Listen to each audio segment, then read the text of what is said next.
রাধে রাধে। রান্না হচ্ছে পাবদা মাছের ঝাল। মাছটাকে একটু হালকা করে ভেজে নেব।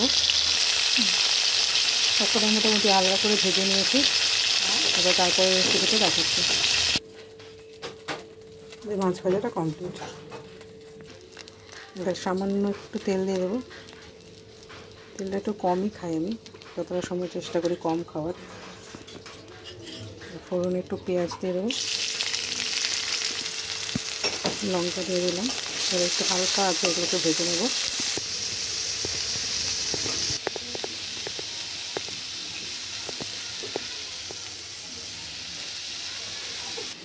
ভাজা ভাজা হয়ে গেছে দেখো। এবার একটু সর্ষে আর জিরে বাটা দিয়ে দেবো সামান্য। ভালো করে এগুলো কষিয়ে নেব, হালকা আঁচেই করে নেব। এবার একটু টমেটো কুচি দিয়ে দিই সামান্য পরিমাণে একটু।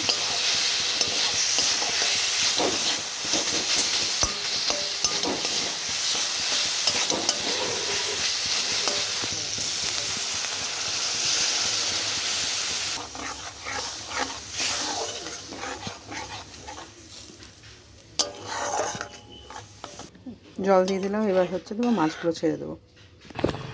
মাছগুলো সব দিয়ে দিলাম। এবার হালকা আছে একটুখানি ঢেকে দেবো, ঢাকা দিয়ে দেবো মাছটা সেদ্ধ হওয়ার জন্য। নামানোর আগে একটু ধনেপাতা দিয়ে দেবো। মোটামুটি রেডি, মোটামুটি হয়ে এসেছে। নামানোর আগে একটু ধনেপাতা দেবো। এগুলো সব বিলেতি ধনেপাতা, আমাদের বাড়িতেই হয়েছে।